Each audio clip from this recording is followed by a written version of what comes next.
செய்திக்கு ஆதாரமாக 2 சாமுவேலின் புஸ்தகம் 23ஆம் அதிகாரம் 20ஆம் வசனத்திலிருந்து 22ஆம் வசனம் வரை ஒருவர் வாசிக்க கேட்போம்.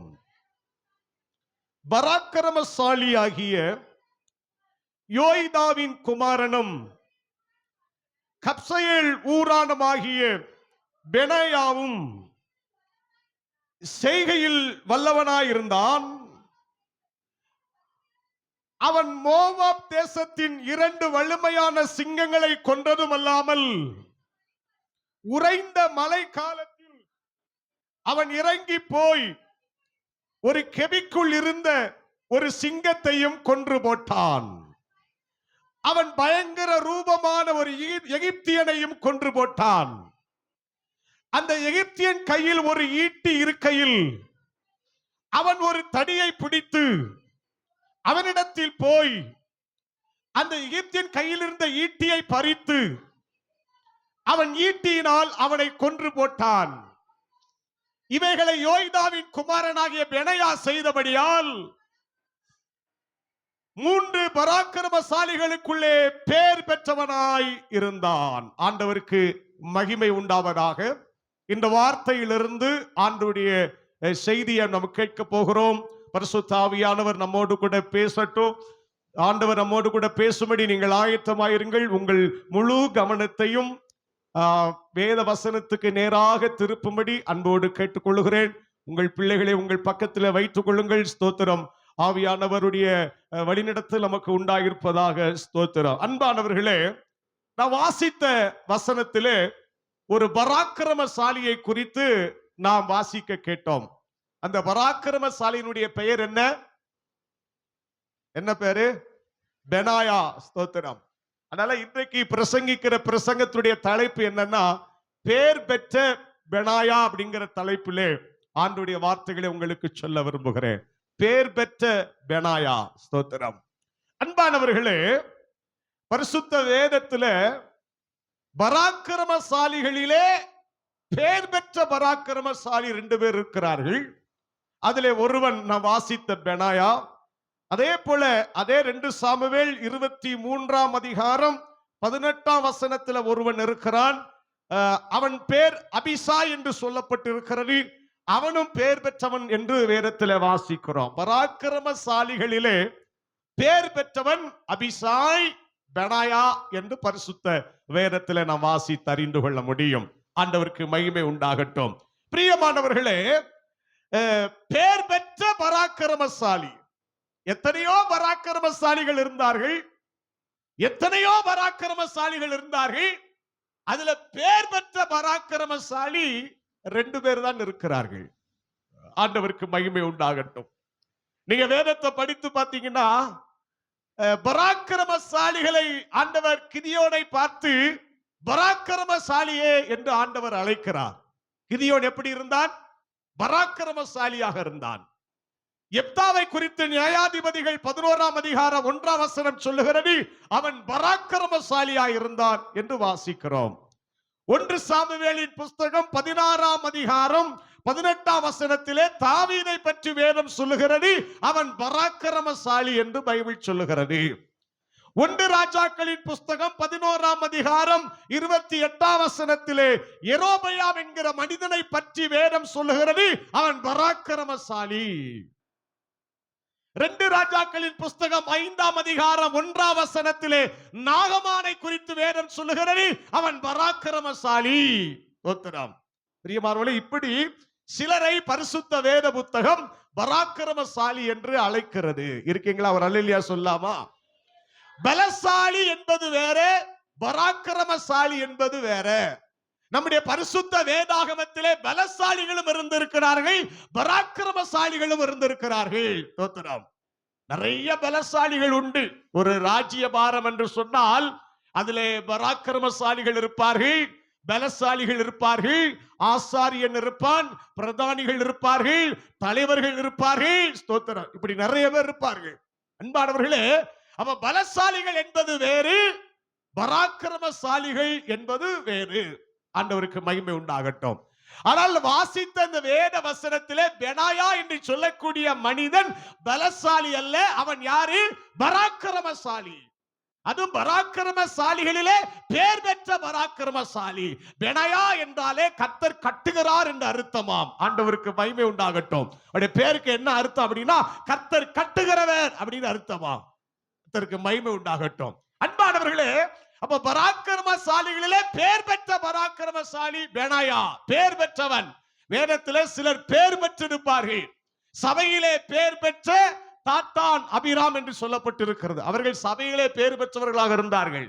கர்த்தருக்கு மகிமை உண்டாகட்டும். என்னாகமத்தில் வாசிக்கிறோம். சிலர் சில காரியத்திலே பேர் பெற்றிருப்பார்கள்.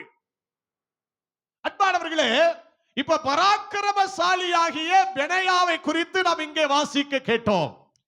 அவன் என்ன பராக்கிரமசாலி? அவனை பரிசுத்த வேத புத்தகம் பேர் பெற்றவன் என்று அழைக்கிறதே. அவன் என்ன செய்தான் என்று வாசிக்க கேட்டோம் அல்லவா? அவன் என்ன செய்தான் என்று சொன்னால், மோவாப் தேசத்தின் 2 வலுமையான சிங்கங்களை என்ன செய்தான்? கொன்று போட்டானா. மோவாப் தேசத்தில் உள்ள 2 வலுமையான சிங்கங்களை கொன்று போட்டான். அப்புறம் உறைந்த மழை காலத்தில் அவன் இறங்கி போய் ஒரு கெபிக்குள்ள இருக்கிற சிங்கத்தை என்ன செஞ்சான்?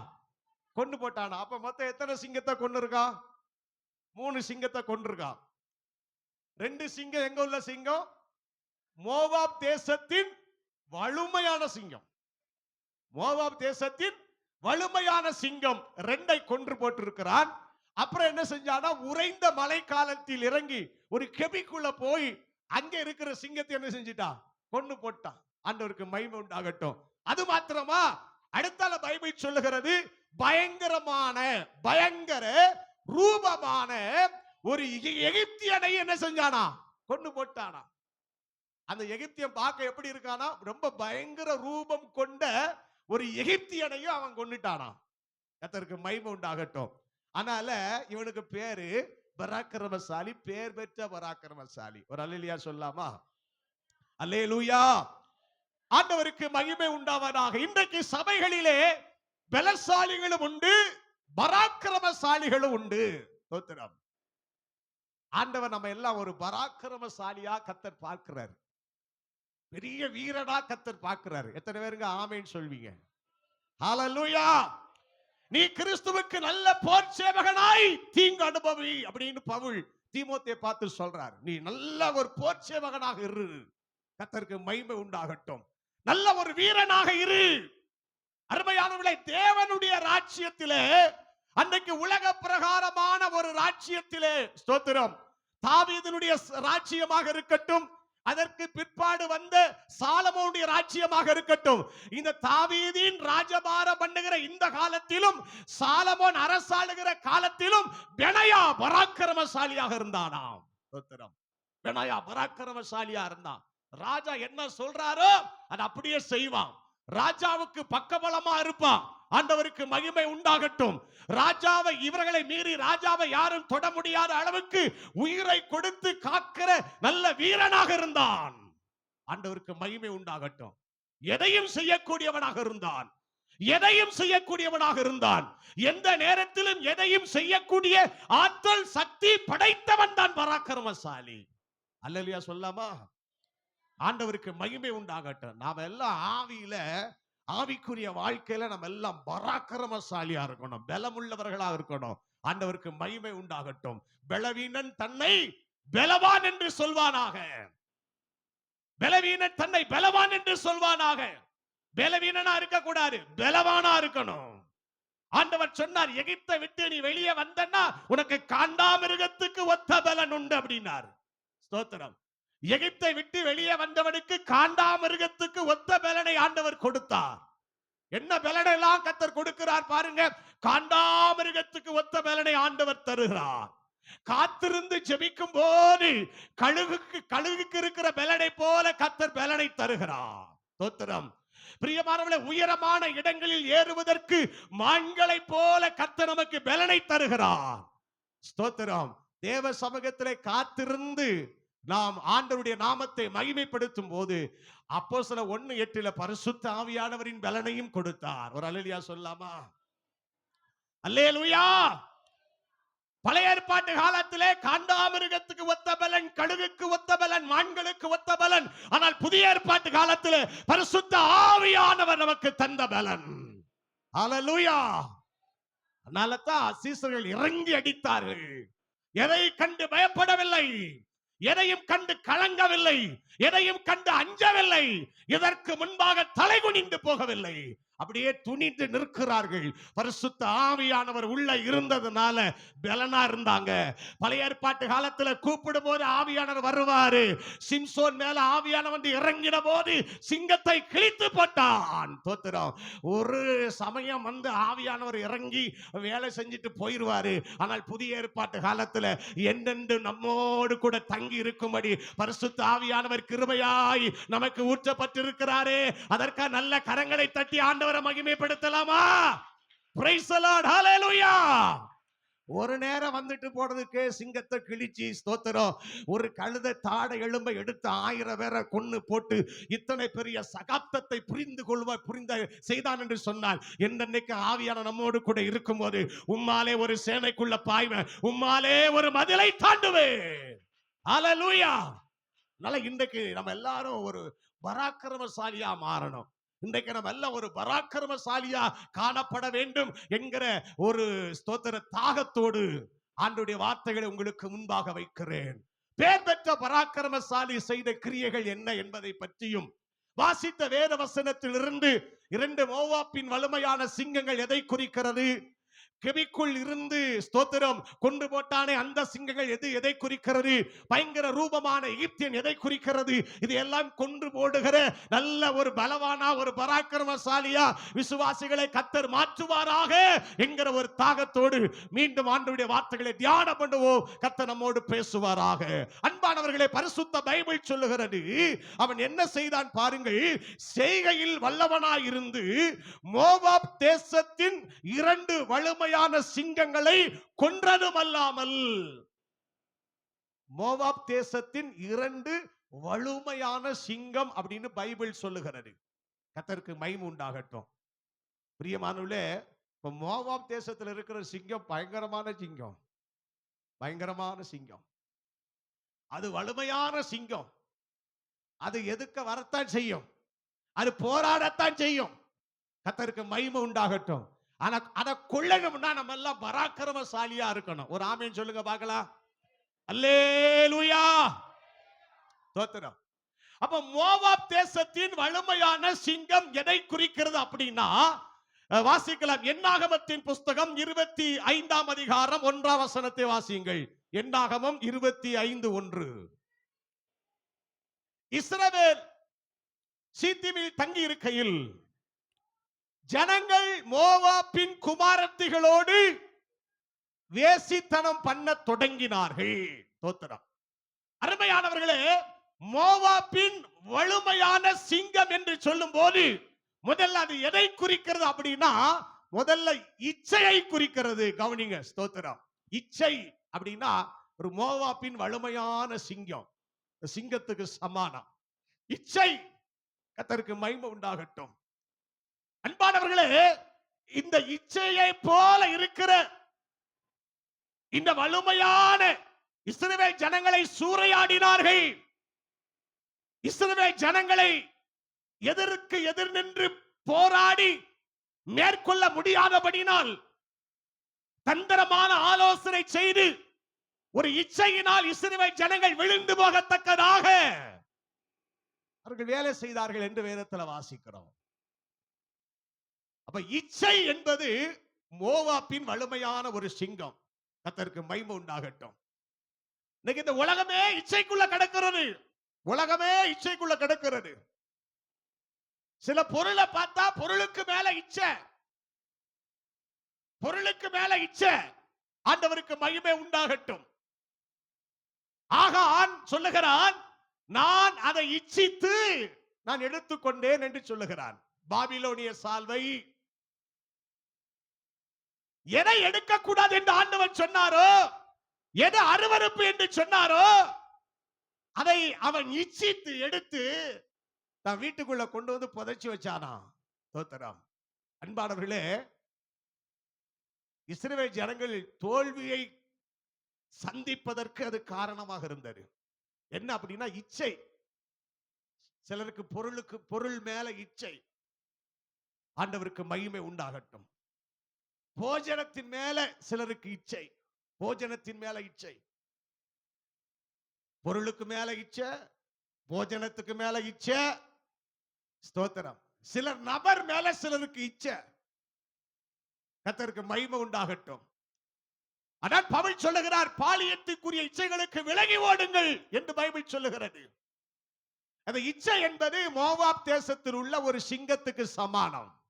அன்பானவர்களே, இந்த சிங்கத்தை கொல்லணும்னு பைபிள் நமக்கு கற்றுக் கொடுக்கிறது. இருக்கீங்களா? ஒரு அல்லேலூயா சொல்லாமா? இந்த இச்சைகளை மேற்கொள்ள வேண்டும். கர்த்தருக்கு மகிமை உண்டாகட்டும். ஆதியிலே ஏவாள் இச்சையிலே விழுந்து போனாள். அது இச்சிக்கப்படத்தக்க விருட்சம் என்று கண்டு அதை கண்டு அவள் பறித்து புசித்தாள், புருஷனுக்கும் கொடுத்தாள். அது பார்ப்பதற்கு ரொம்ப ஸ்தோத்திரம், கண்களை கவரக்கூடிய விதத்துல பார்வைக்கு இன்பமா இருக்கிறது. புத்தியை தெளிவிக்கிற விருட்சமாக இருந்தது. அதை அவை கண்டு இச்சித்து, கர்த்தருக்கு மகிமை உண்டாகட்டும். பாருங்களேன், நிறைய பேர் இன்னைக்கு இச்சையில விழுந்து போய் கிடக்கிறார்கள். ஸ்தோத்திரம். இச்சை என்கிற சிங்கம் நீங்க நிறைய பேரை ஸ்தோத்திரம் கொன்னுட்டு இருக்கு. அன்பு சபையே, விசுவாசியே, கர்த்தர் உங்களை ஒரு பராக்கிரமசாலியா பார்க்கிறாரு. ஸ்தோத்திரம். இச்சைகளை தகர்த்து எறிய வேண்டும். அல்லேலூயா, ஸ்தோத்திரம். இச்சை, போஜனத்தினால் வருகிற இச்சை. அந்த ஜனங்கள் மிகவும் இச்சை உள்ளவர்களாக இருந்தார்கள். அதனால்தான் எகிப்து தேசத்துல மன்னாவை கொடுத்து மகிமையா கர்த்தர் நடத்தி கொண்டு வரும்போது அவர்கள் என்ன சொன்னார்கள் தெரியுமா? நாங்கள் எகிப்திலே சாப்பிட்ட கிரயமில்லாமல் சாப்பிட்ட மச்சங்களையும் பூண்டுகளையும் வெங்காயங்களையும் நாங்கள் நினைக்கிறோம். இச்சை உள்ள வந்ததுனால ஸ்தோத்திரம், சிந்தையே மாறி போச்சு. அன்பான தேவ பிள்ளையே, எதின் மேல் நமக்கு ஒரு இச்சை இருக்கிறது. எதின் மேல் இச்சைக்கப்படத்தக்கதாய் எதின் மேல் இச்சை வைத்திருக்கிறோம். நம்முடைய கண்கள் எதை இச்சிக்கிறது? கண்களின் இச்சை, மாமிசத்தின் இச்சை, ஜீவனத்தின் பெருமை என்று வேதம் சொல்லுகிறது. எப்படிப்பட்ட இச்சை நமக்குள் இருக்கிறதா? அலசி ஆராய்ந்து பார்த்து அந்த சிங்கத்தை கொல்ல ஆண்டவர் நமக்கு கிருபை தருவாராக. ஆமென் சொல்லுங்க. சிலருக்கு பணத்துக்கு மேல இச்சை. பண ஆசை எல்லா தீமைக்கும் வேறா இருக்கிறது. சிலர் அதை இச்சித்து அப்படின்னு பைபிள் சொல்லுகிறது. சிலருக்கு பணத்தை பார்த்தா இச்சை. ஆண்டவருக்கு மகிமை உண்டாகட்டும். பொருளை பார்த்தா இச்சை, அந்த பொருளை வாங்கணும். சிலருக்கு சிலர் நபர் மேல இச்சை. அப்படி விழுந்து போனவர்கள் ஏராளமான பேர் இருக்கிறார்கள். இச்சையிலே விழுந்து போன தாவீது, இச்சையிலே விழுந்து போன சிம்சோன். கர்த்தருக்கு மகிமை உண்டாகட்டும். அதனால இச்சைக்கு ஒரு நாள் இடம் கொடுக்க கூடாது. அது மோவாப்பின் வலுமையான சிங்கத்துக்கு சமானம். ஆண்டவருக்கு மகிமை உண்டாகட்டும். மிக தந்திரமாய் இஸ்ரவேலர்கள் ஸ்தோத்திரம் கானான் தேசத்துக்கு பிரயாணம் பண்ணி போகும்போது இந்த மோவாப் தேசம் என்ன செய்தது என்று சொன்னால், இவர்கள் பலத்திருக்கிறார்கள், பெருத்திருக்கிறார்கள், இவர்களை விடக்கூடாது என்று சொல்லி பிலேயாமை அழித்து இந்த ஜனங்களை சபிக்க வேண்டும் என்று நினைத்தான். ஆனால் சபிக்க முடியல. ஸ்தோத்திரம், சபிக்க முடியல. ஏன்னா அது கர்த்தரால் ஆசீர்வதிக்கப்பட்ட ஜனம், கர்த்தரால் தெரிந்து கொள்ளப்பட்ட ஜனம், கர்த்தரால் நடத்தி வந்த ஜனம். கர்த்தரே இந்த ஜனங்களை நடத்தி வந்ததுனால இந்த ஜனத்தை சாபம் போட முடியல, இந்த ஜனத்தை சபிக்க முடியல. அதனால தந்திரமா யோசனை பண்ணி சபிக்க முடியாவிட்டாலும் பரவாயில்ல, இந்த ஜனத்தை எப்படி நீங்க ஜெயிக்கலாம் சொல்லி ஒரு ஆலோசனைய, தந்திரமான ஆலோசனைய பிலேயாம் சொல்லிட்டு போயிட்டான். கர்த்தருக்கு மகிமை உண்டாகட்டும். அதன் விளைவாகத்தான் மோவாப் ஸ்திரீகளோடு விபச்சாரம் பண்ணி இச்சையிலே விழுந்து போனார்கள். அன்பானவர்களை, நிறைய ஆயிரக்கணக்கான பேர் செத்து போனார்கள். அப்ப தேவ பிள்ளை புரிந்து கொள்ள வேண்டிய ஒரு சத்தியம் என்னன்னா, மோவாப்பின் வலிமையான சிங்கத்தை போல் இருக்கிற இச்சைகளை இன்றைக்கே அழிக்கிற ஒரு பராக்கிரமசாலியை போல கர்த்தர் உங்களை என்னையும் மாற்றுவாராக. ஒரு ஆமென் சொல்லுங்க பார்க்கலாம். அல்லேலூயா. எந்தெந்த காரியங்களை நாம் இச்சிக்கிறோம் யோசித்து பாருங்கள். தேவனுக்கு பிரியமில்லாத ஏதாவது சுபாவங்கள் நமக்குள் இருக்கிறதா? ஆண்டவருக்கு மகிமை உண்டாகட்டும். இச்சைகளால் நம்முடைய இருதயம் நிரம்பி இருக்கிறதா? பாவ இச்சைகளை சிக்கி இருக்கிறோமா? அன்பு தேவ பிள்ளையை இப்போதே அலசி ஆராய்ந்து பார்த்து இன்றைக்கு அதற்கு ஒரு முடிவு கட்ட ஆவியானவர் கிரியை செய்யட்டும். ஸ்தோத்திரம். அல்லேலூயா.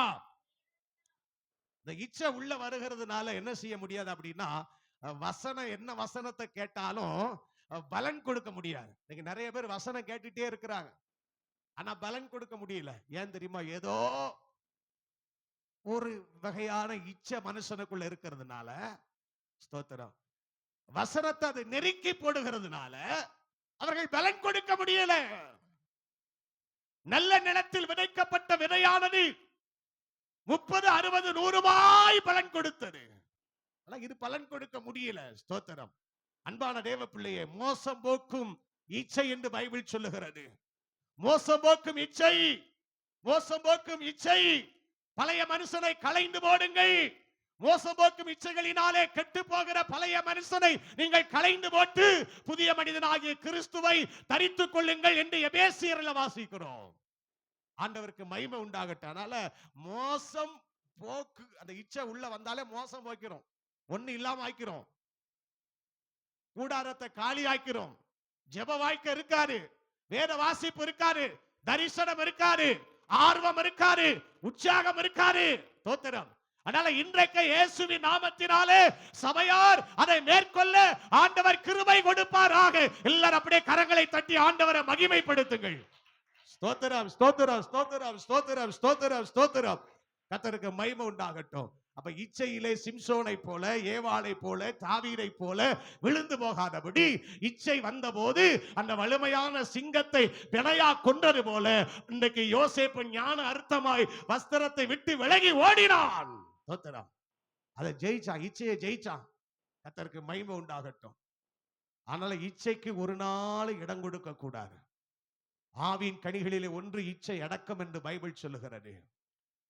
அருமையானவர்களே, எந்த ஒரு காரியத்தையோ தேவனுக்கு பிரியமில்லாத ஒரு காரியத்தை நம்ம இச்சிக்கவே கூடாது. கர்த்தர் அது எல்லாவற்றிலிருந்து தேவ பிள்ளைகளை ஆண்டவர் பாதுகாக்கணும். அப்போ இந்த பெனாயா பராக்கிரமசாலி என்ன செய்தான் என்று சொன்னால், மோவாப் தேசத்தின் 2 வலுமையான சிங்கங்களை கொன்றான். அதுல ஒரு சிங்கம் எதை குறிக்கிறது அப்படின்னா இச்சையை குறிக்கிறது. ஸ்தோத்திரம். அதான் மோவாப் ஜனங்கள் செய்த காரியம் இச்சை. கர்த்தருக்கு மகிமை உண்டாகட்டும். இச்சையினால ஜனங்கள் கெடுத்து போடப்பட்டார்கள். இரண்டாவது பைபிள் சொல்லுகிறது, மோவாப் என்று சொல்லும் போது நம்முடைய நினைவுக்கு வருகிற காரியம் என்ன அப்படின்னா, என்னாகமத்தின் புஸ்தகம் 25ஆம் அதிகாரம் 2ஆம் வசனத்தை வாசிப்போம். அவர்கள் தங்கள் தேவர்களுக்கு இட்ட பலிகளை விருந்துண்ணும்படி ஜனங்களை அழைத்தார்கள். ஜனங்கள் போய் புசித்து அவர்கள் தேவர்களை பணிந்து கொண்டார்கள். ஸ்தோத்திரம். 2 வலிமையான சிங்கங்களை கொன்று போட்டான் அல்லவா? ஒன்று மோவாப் தேசத்தின் வலிமையான சிங்கம் என்பது இச்சையை குறிக்கிறது. இரண்டாவது மோவாப் தேசத்தின் வலிமையான சிங்கம் என்று சொல்லும் போது அது விக்கிரக ஆராதனை குறிக்கிறது. விக்கிரக ஆராதனை விருந்துங்கிற பேர்ல, ஸ்தோத்திரம், விக்கிரக ஆராதனை. பாருங்க, இப்போ ஆண்டவர் அவர்களுக்கு என்னத்தை கொடுத்தார் அப்படின்னா மன்னாவை தான் கொடுத்துட்டே வந்தார். என்னத்தை கொடுத்தாரு? மன்னாவை கொடுத்தாரு. ஆனா இப்ப இஸ்ரவேல் ஜனங்கள் சீத்திமிலே தங்கி இருக்கையில் அவர்கள் தங்கள் தேவர்களுக்கு இட்ட பலிகளை விருந்துண்ணும்படி ஜனங்களை என்ன செய்தார்கள்? அழைத்தார்கள். இஸ்ரவேல் ஜனங்களை அழைத்தார்கள். ஸ்தோத்திரம். அவன் நினைச்சா இதுவரைக்கும் நம்ம மன்னாவே சாப்பிட்டுட்டு கிடக்கிறோம், இப்போ நல்ல சாப்பாடு நமக்கு கிடைச்சிருக்குன்னு சொல்லி பாருங்க, விருந்து என்கிற பேர்வையிலே, விருந்து என்கிற போர்வையிலே தங்கள் தேவர்களுக்கு இட்ட பலிகளை விருந்துண்ணும்படி ஜனங்களை அழைத்து ஜனங்கள் போய் புசித்து அவர்கள் தேவர்களை என்ன செய்தார்கள்? பணிந்து கொண்டார்கள். ஆண்டவருக்கு எவ்வளவு கோபம் வந்திருக்கும் பாருங்க. எவ்வளவு மகிமையா இந்த ஜனங்களை ஆண்டவர் நடத்தி கொண்டு வராரு. எவ்வளவு மகிமையா நடத்தி வந்தாரு. எகிப்து தேசத்திலிருந்து எவ்வளவு மகிமையான ஜனங்களை கொண்டு வந்தாரு. ஆனா இவர்கள் இடையில வரும்போது சிலருக்கு இச்சையின் ஆவி உள்ள வந்தது மாத்திரமல்ல, இந்த மோவாப் இடத்துக்கு வந்த போது விருந்து என்கிற பேரிலே விக்கிரக ஆராதனைக்கு ஈடுபட்டு அந்த விக்கிரக ஆராதனையிலே வந்த அந்த போஜனத்தை அவர்கள் புசித்தார்கள். ஆண்டவருக்கு மகிமை உண்டாகட்டும். இங்க நிறைய பிசாசுடைய தந்திரம் அதுதான். விருந்துங்கிற பேரில் அழைப்பான். விருந்துங்கிற பேரில், ஸ்தோத்திரம், விருந்து திங்கிற ஆசையில போய் விக்கிரகத்தை தொழுதுகிட்டு வந்துடக்கூடாது.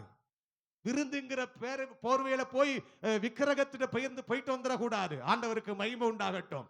யாரு மொட்டை போட்டா உனக்கு என்ன? ஸ்தோத்திரம். கர்த்தர் உனக்குன்னு ஒரு பிரமாணத்தை வச்சிருக்கிறாரு. ஒரு அல்லேலூயா சொல்லுங்க பார்க்கலாம். அல்லேலூயா. அதனால விசுவாசிகள் ரொம்ப எச்சரிக்கையா இருக்கணும். எந்த விதத்திலும் சத்துருவானவன் நம்மை கரைப்படுத்த எத்தனிக்கிறான். எப்படி கரைப்படுத்தலாம், எப்படி விழத்தலாம், எப்படி வீழ்த்தலாம், நயவஞ்சகமா எவனை விழுங்கலாம வென்று கெச்சிக்கிற சிங்கத்தை போல வகை தேடி சுத்தி திரிகிறான். ஆண்டவருக்கு மகிமை உண்டாகட்டும். அதனால ரொம்ப ஜாக்கிரதையா இருக்கணும். விருந்து என்கிற போர்வையிலே இஸ்ரவேல் ஜனங்கள் விழுந்து போனார்கள். அந்த விக்கிரகத்துக்கு படைக்கப்பட்டது அவர்கள் புசித்தார்கள். ஆண்டவருக்கு என்ன வந்துச்சா? 3ஆம் வசனம் சொல்லுகிறது, இப்படி இஸ்ரவேலர் பாகால் பேயோரை பற்றி கொண்டார்கள். அதனால் இஸ்ரவேலர் மேல் கர்த்தருடைய கோபம் வந்துச்சாம். ஆண்டவருக்கு மகிமை உண்டாகட்டும். ஆண்டவருக்கு பயங்கரமான கோபம் வருகிறது. ஏன் தெரியுமா?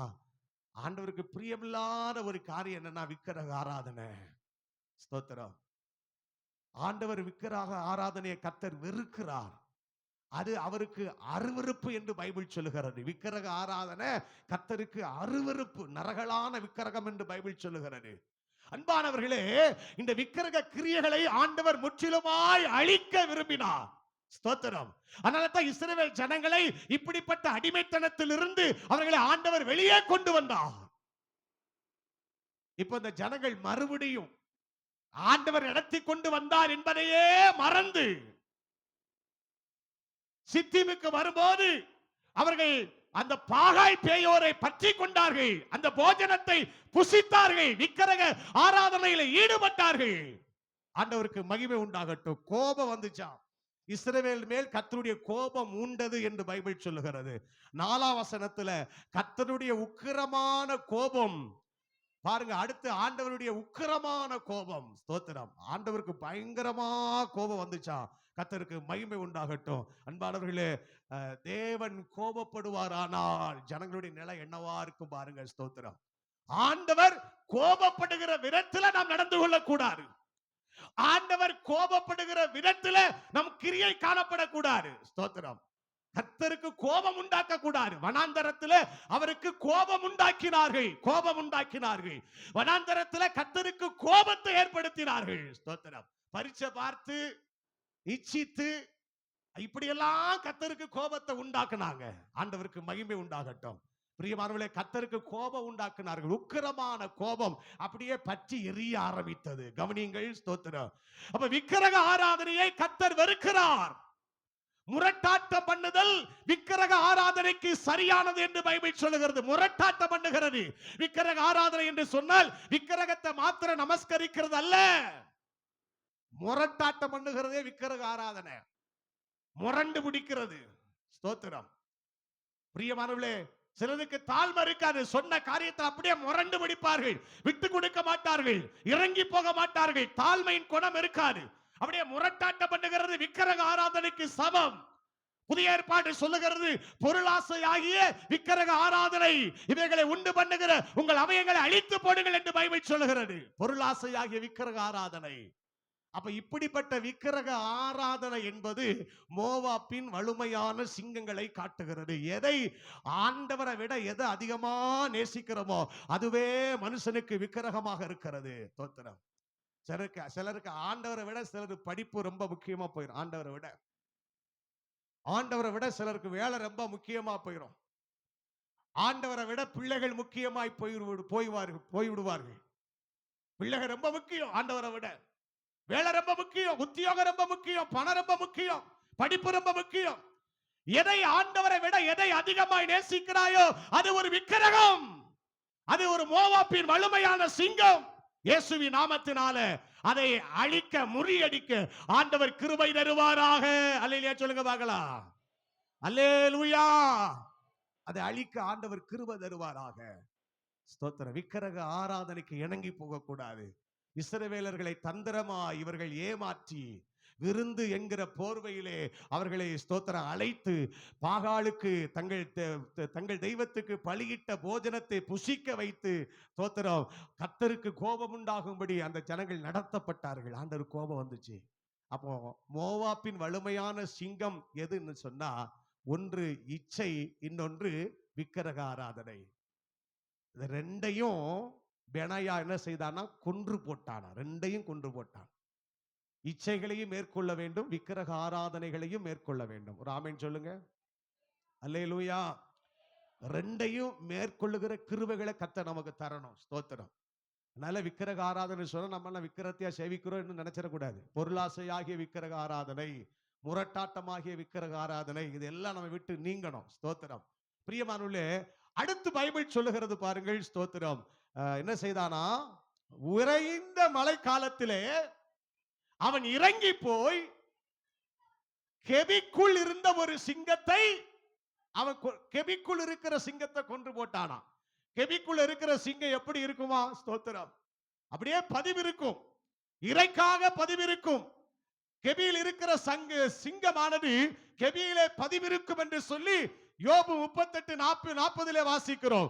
சங்கீதம் 10 சங்கீதம் 9 சொல்லுகிறது, கெபியில் இருக்கிற சிங்கத்தை போல பதிவிருக்கிறார். அப்போ கெபிக்குள்ள இருக்கிற சிங்கம் எப்படி இருக்குன்னு அப்படின்னா, ஸ்தோத்திரம், பதிவிருந்து இரைகளை கவர்ந்து கொள்வதற்கு, இரைகளை பிடிப்பதற்கு அப்படியே கெபிக்குள்ள அப்படியே பதிவிருக்கிறது. ஸ்தோத்திரம். ஆனா இவன் என்ன செஞ்சா பாருங்க, உறைந்த மழை காலத்துல இறங்கி போய் கெபிக்குள்ள இருக்கிற சிங்கத்தையே கொண்டு போட்டானா. ஸ்தோத்திரம். அப்ப இது ஆவிக்குரிய வாழ்க்கையில எதை காட்டுகிறது என்று சொன்னால், கெபி என்பது மறைவிடம். மறைவிடம். ஸ்தோத்திரம். மறைவான இடம். அப்ப மறைவான இடத்தில் இருக்கிற சிங்கம், மறைவான இடத்தில் இருக்கிற சிங்கத்தை கண்டுபிடித்து கொன்று போட்ட பெனாயா தேவ பிள்ளையே, இது மறைவான குற்றங்களுக்கு அடையாளமாய் இருக்கிறது. மறைவான பாவத்துக்கு இது அடையாளமாய் இருக்கிறது. மறைவான பாவம், மறைவான குற்றம். கர்த்தருக்கு மகிமை உண்டாகட்டும். அப்ப இன்னைக்கு எத்தனையோ சிங்கங்கள் கெபிக்குள்ள இருக்கு. ஸ்தோத்திரம். மனுஷனுக்குள்ள அப்படியே மறைஞ்சிருக்கு. சில பாவங்கள் மனுஷனுக்குள்ள மறைஞ்சிருக்கு. அது எழும்ப வேண்டிய நேரத்துல தான் சரியா எழும்பும். வேலை செய்ய வேண்டிய நேரத்துல அது வேலை செய்யும். கர்த்தருக்கு மகிமை உண்டாகட்டும். குழி நரியை போல அப்படியே பதிவு இருக்கும். ஆள் இல்லாத போது அந்த நரி தோட்டத்தை அப்படியே பாழாக்கிறோம். பூவும் பிஞ்சுமா இருக்கிற திராட்சை தோட்டத்தை எல்லாம் கெடுத்து போட்டுரும். ஆண்டவருக்கு மகிமை உண்டாகட்டும். அப்போ கெபிக்குள் இருக்கிற சிங்கம் என்று சொல்லும் போது ஒரு தேவ பிள்ளைக்குள்ளே இருக்கிற மறைவான பாவத்தை அது காட்டுகிறது. மறைவான பாவம், மறைவான கிரியைகள். ஸ்தோத்திரம். மறைவான காரியங்கள் அது உள்ள மறைஞ்சிருக்கு. தேவைப்படும் போது நான் அதை எடுப்பேன், தேவைப்படும் போது நான் அதை பயன்படுத்துவேன், தேவைப்படும் போது அதை நான் பயன்படுத்துவேன். அது வரைக்கும் உள்ள மறைஞ்சே இருக்கும். எத்தனை மறைவான சிங்கங்கள் கெபிக்குள் இருக்கு அன்பானவர்களே. கண்டுபிடிச்சு பெனாயா கொன்னு போட்டது போல இயேசுவின் நாமத்தில் கொன்னு போட கர்த்தர் கிருபை தரணும். ஒரு ஆமென் சொல்லுங்க. அல்லேலூயா. ஸ்தோத்திரம். சிலர் பகையை அப்படியே மறைத்து வைப்பார்கள். பகை அப்படியே மறைத்து வைப்பார்கள். உள்ள இருக்கும் பகை. ஏற்ற நேரம் வரட்டும் பழி வாங்கலாம் என்று சொல்லி இந்த உலகத்தில் எத்தனை செய்திகளை கேட்கிறோம், எத்தனை செய்திகளை கேள்விப்படுகிறோம். பல வருஷம் பகைய உள்ள மறைச்சு வச்சிருந்து ஏற்ற நேரம் வரும்போது மனுஷன் எழும்பி கொலை பண்றான். கர்த்தருக்கு மகிமை உண்டாகட்டும். எப்படி கொலை பண்ணேன்னு கேட்டா, இத்தனை வருஷத்து பகை, இத்தனை வருஷத்துக்கு முன்னால இருந்த பகையை தீர்ப்பதற்காக கொலை பண்ணேன்னு பேட்டி கொடுக்கிறான். கர்த்தருக்கு மகிமை உண்டாகட்டும். அன்பானவர்களே, மறைவானவைகள் தோத்திரம். கர்த்தருக்கு முன்னால நம்முடைய வாழ்க்கை திறந்த புஸ்தகத்தை போல் இருக்கட்டும். மறைவான குற்றங்களுக்கு என்னை நீங்களாக்கும் ஆண்டவரே. அல்லேலூயா. இயேசுவின் நாமத்தினால எல்லா மறைவான தீமைகளுக்கும், மறைவான குற்றங்களுக்கும், மறைவான பாவங்களுக்கும் கர்த்தர் நம்மை விலக்கி காப்பாராக.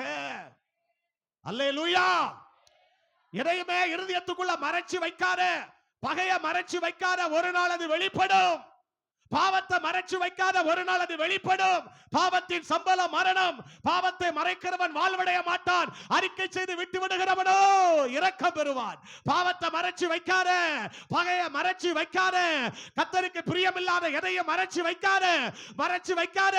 அது ஒரு சிங்கத்துக்கு சமானம்.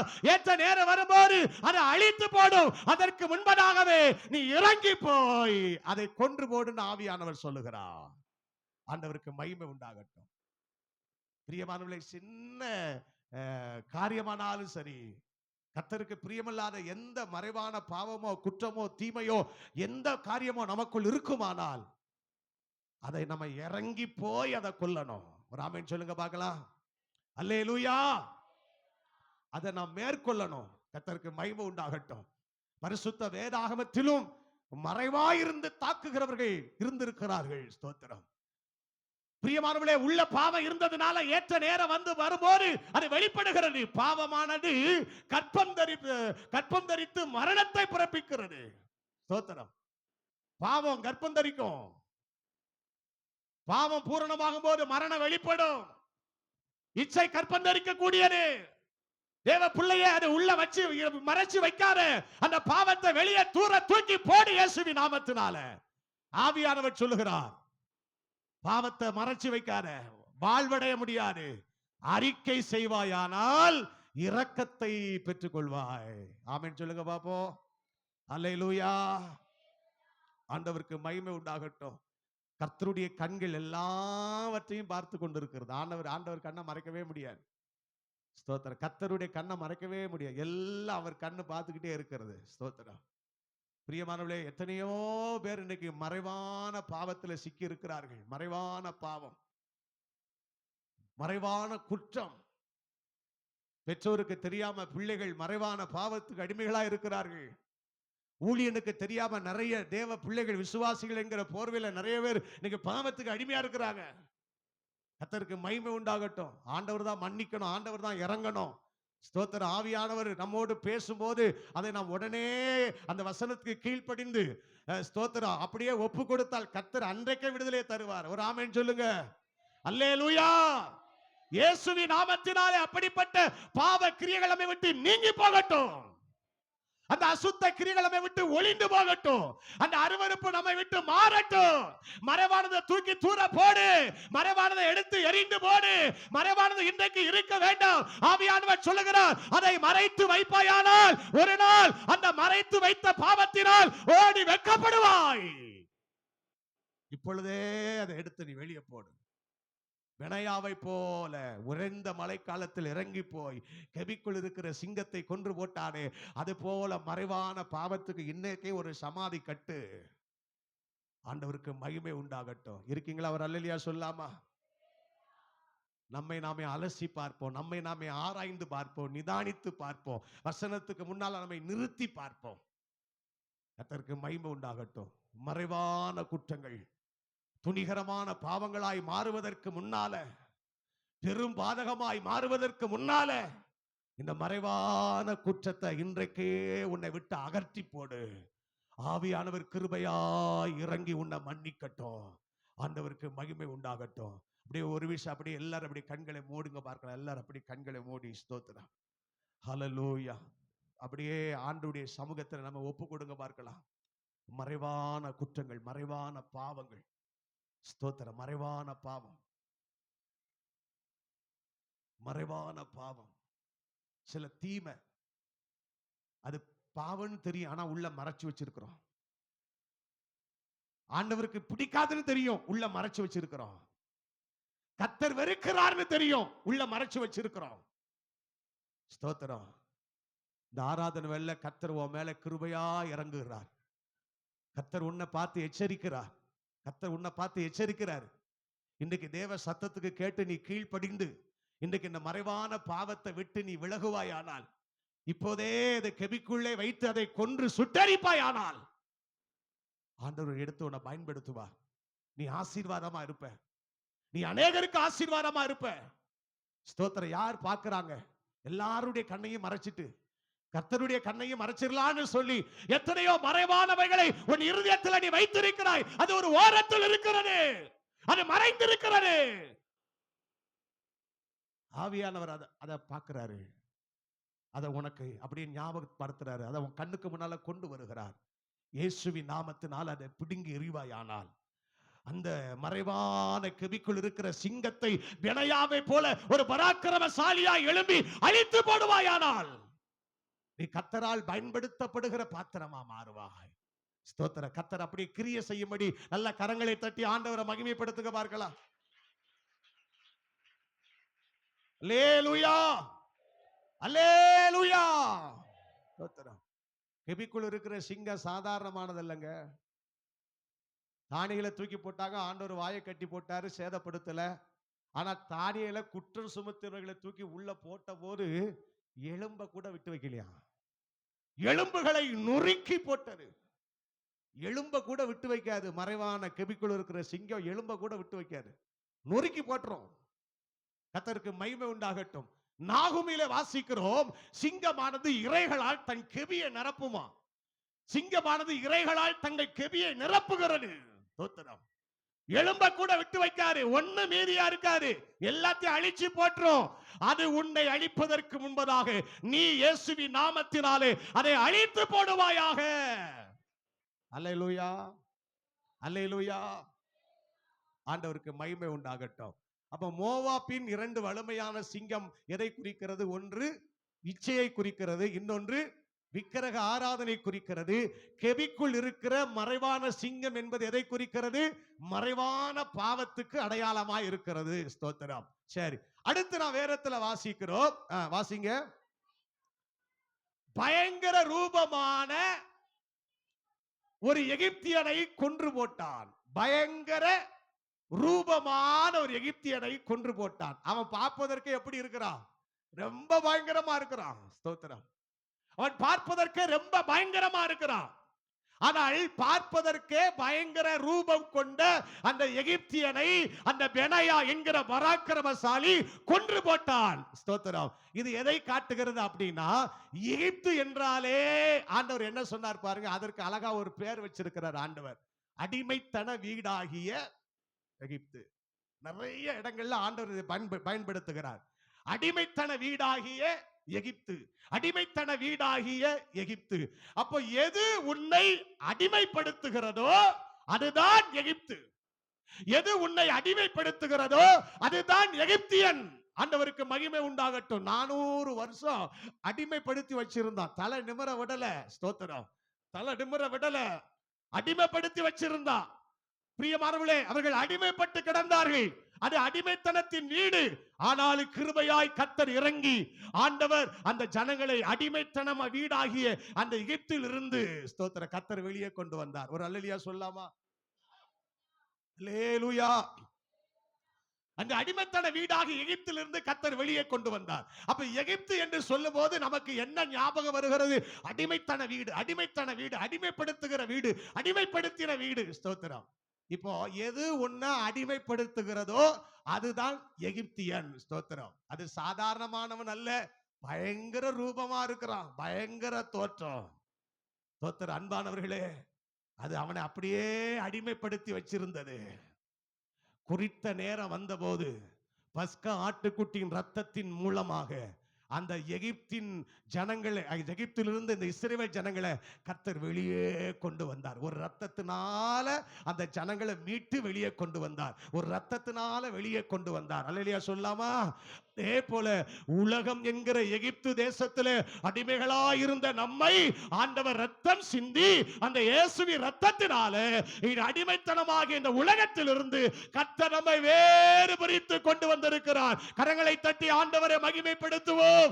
கர்த்தருக்கு மகிமை உண்டாகட்டும். பயங்கர ரூபமான அந்த எகிப்தியனை, பயங்கர ரூபமான இந்த உலகத்தை, வஞ்சிக்கிற உலகத்தை, ஏமாற்றுகிற உலகத்தை, தீமையானதை விதைக்கிற உலகத்தை, ஆபத்தான இந்த உலகத்தை, அசுத்தமான இந்த உலகத்தை, வஞ்சிக்கிற இந்த உலகத்தை கிருபையாய் கர்த்தர் ஜெயிக்க இந்த அவர் ரத்தம் சிந்தி, அவர் ரத்தம் சிந்தி அந்த ரத்தத்தினால இந்த உலகம் என்கிற எகிப்தின் அடிமைத்தனத்துக்குள்ள நாம் சிக்கி இருந்த பாருங்க, கர்த்தர் கிருபையா வெளியே கொண்டு வந்துட்டாரு. அல்லேலூயா. ஸ்தோத்திரம். அன்பானவர்களே, அப்ப எது எகிப்து அப்படின்னா, ஸ்தோத்திரம், எது உன்னை அடிமைப்படுத்துகிறதோ அதுதான் எகிப்து. அப்ப அதை என்ன செய்யணும்? நீ அதை அழிக்கணும்.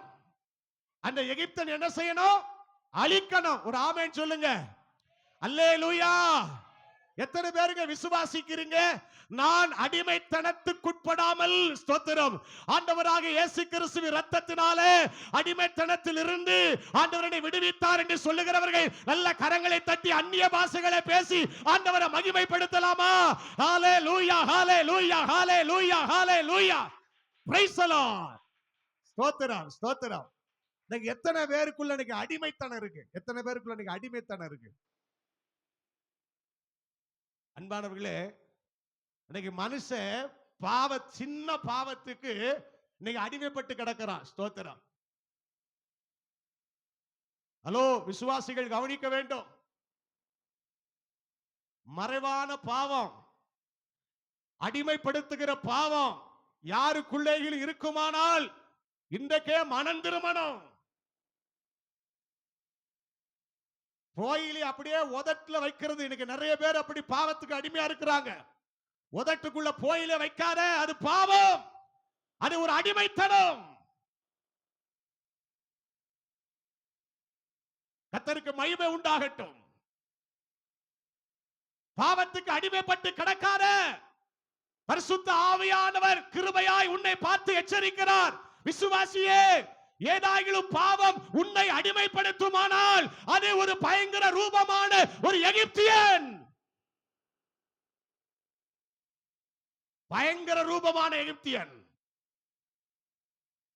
அவன் உன்னை கொல்லுவதற்கு முன்னால நீ அதை கொன்று, வேகம் உன்னை கொல்வதற்கு முன்னால் வேகத்தை கொன்றுவிடு என்பது போல அந்த எகிப்தியன் உன்னை கொல்லுவதற்கு முன்னால் நீ அந்த எகிப்தியனை கொன்று போடு சகோதரா.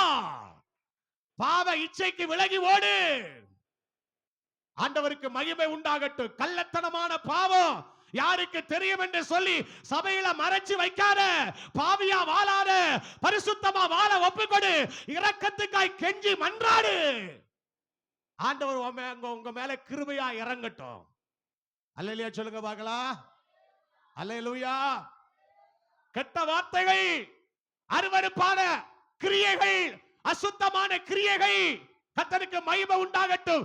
இச்சைகள், கள்ள தொடர்புகள் கர்த்தருக்கு மகிமை உண்டாகட்டும். மனம் திரும்பும் ஆவியானவர் சொல்றாரு. அன்பானவர்களே, அது அடிமைத்தனம். நம்ம அடிமைத்தனத்தின் ஆவியை பெறல. ஸ்தோத்திரம். அடிமைத்தனத்திலிருந்து நம்ம மீட்கப்பட்டு புத்திர சுவிகாரத்தின் ஆவியை பெற்றிருக்கிறோம். அப்பா பிதாவே என்று கூப்பிட பண்ணுகிற புத்திர சுவிகாரத்தின் ஆவியை கர்த்தர் நமக்கு தந்திருக்கிறார். மீண்டும் நாம் அடிமைத்தனத்துக்கு உட்படாதபடி ஆண்டவராகிய இயேசு கிறிஸ்துவின் இரத்தத்தினால நாம் மீட்கப்பட்டிருக்கிறோம். உலகத்துக்கு இனி நாம் அடிமைகள் அல்ல. உலகத்துக்கு இனி நாம் அடிமைகள் அல்ல. நியாய பிரமாணத்துக்கு அடிமைகள் அல்ல. பாவத்துக்கு அடிமைகள் அல்ல. உலகத்தின் வழிபாடுகளுக்கு அடிமைகள் அல்ல. ஸ்தோத்திரம். நம்ம எல்லாம் கிறிஸ்துவின் அடிமைகள். விசுவாசிக்கிறீங்களா? ஒரு அல்லேலூயா சொல்லாமா? அல்லேலூயா, அல்லேலூயா. ஸ்தோத்திரம்.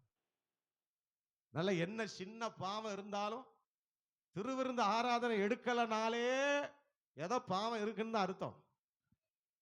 திருவிருந்து ஆராதனை எடுக்கலையா, பரிசுத்த பந்தியில பங்கெடுக்கலையா, ஓடுறியா, ஏதோ ஒரு பாவம் உனக்குள்ள இருக்கு. ஏதோ விட முடியாத ஒரு பாவம் இருக்கு. அதனால தான் நீ திருவிருந்தில் எடுக்கல, பங்கு பெறல. ஸ்தோத்திரம். அன்பான தேவ பிள்ளைய, பாவத்தை விட்டு மனம் திரும்பி குணப்படு. ஆண்டவர் கிருபையா இருந்து உன்னை சகல காரியத்துக்கு விலக்கி பாதுகாக்கட்டும். அல்லேலூயா சொல்லுங்க பாப்போம். அல்லேலூயா. அப்ப பராக்கிரமசாலி என்ன செஞ்சான்னு சொன்னா, பெனாயா, பிரியமானவர்களே, பயங்கர ரூபம் கொண்ட ஒரு எகிப்தியனை அவன் கொன்று போட்டான். ஸ்தோத்திரம். அது அடிமைத்தனம். ஆண்டவராகிய தேவர் சகல அடிமைத்தனத்திலிருந்து நம்மை மீட்டெடுத்திருக்கிறார். நம்ம முன்னால நம்ம எல்லாரும் அடிமைத்தனத்துக்குள்ளதான் இருந்தோம். முன்னால எல்லாரும் அடிமைத்தனத்துக்குள்ளதான் இருந்தோம். ஆனா இப்போ கர்த்தர் நம்மை அடிமைத்தனத்திலிருந்து நம்மை விடுவித்து வெளியே கொண்டு வந்திருக்கிறார். ஸ்தோத்திரம். பாவத்துக்கு அடிமைகளா இருந்தோம், இப்போது நம்ம நீதிக்கு பிழைத்திருக்கிறோம். பாவத்துக்கு செத்து நீதிக்கு பிழைத்திருக்கிறோம். ஒரு ஆமென் சொல்லுங்க. இனி நம்முடைய சரீரத்தில் பாவம் ஆளுகை செய்யாது இருப்பதாக. ஸ்தோத்திரம். பரிசுத்த ஆவியானவரே நமக்குள் ஆளுகை செய்கிறார். அதனால எந்த பாவம், சின்ன பாவம் இருந்தாலும் இன்னைக்கு தூக்கி தூர போட்டுட்டு இரக்கத்தை ஆண்டவருடைய சமூகத்துல கேட்கணும், மன்னிப்பு கேட்கணும். ஸ்தோத்திரம். ஆண்டவர் இறங்கணும். கர்த்தர் இறங்கினாதான் குடும்பம் ஆசீர்வதிக்கப்படும். நீங்க சாட்சி இல்லைன்னா உங்க பிள்ளைகள் எப்படி சாட்சியாய் வாழ்வார்கள்? ஸ்தோத்திரம். அன்பானவர்களே, இன்னைக்கு சாட்சிகளாய் இருக்க ஒப்பு கொடுங்க. கர்த்தருக்கு முன்னால உண்மையா இருக்க ஒப்பு கொடுங்க. நல்ல விசுவாசியா வாழ ஒப்பு கொடுங்க. சபைக்கு நல்ல குடும்பமா இருக்க ஒப்பு கொடுங்க. ஆண்டவருக்கு மகிமை உண்டாகட்டும். தீய காரியங்கள் எல்லாவற்றையும் அப்படியே வேரோடு எடுத்து போடுவோம்.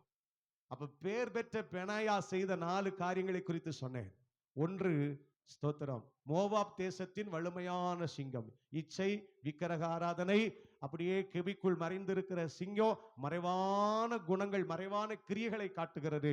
அது மாத்திரமல்ல, பயங்கர ரூபமான எகிப்தியன் என்பது அடிமைத்தனத்தை காட்டுகிறது. அந்த அடிமைத்தனத்திலிருந்து நம்ம விடுவிக்கப்பட்டா நமக்கு ஒரு ஆசீர்வாதம் உண்டு. ஆமென் சொல்லுங்க. இன்னைக்கெல்லாம் ரொம்ப கள்ளத்தனமான உபதேசம் ரொம்ப பெருகிட்டு, ஸ்தோத்திரம், எப்படி வேணாலும் வாழலாம், கர்த்தர் உன்னை ஆசீர்வதிப்பார்னு போதிக்கிற நிறைய போதகர்கள் பெருகியிருக்கிறார்கள். எப்படி வேணாலும் இரு, கர்த்தர் உன்னை ஆசீர்வதிப்பார். ஸ்தோத்திரம். அப்படியே ஆண்டவர் சொல்லி கொடுத்தாரு.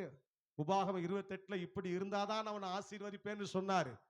வானம் பொழின்னு சொன்னாரு. ஆனா இன்னைக்கு மாத்தி உபதேசிக்கிற உபதேசங்கள் பெருகிறதுனால மனுஷனுடைய இருதயம் இன்னைக்கு செம்மையான வழியில நாடுவதற்கு அவன் விரும்புகிறது இல்ல.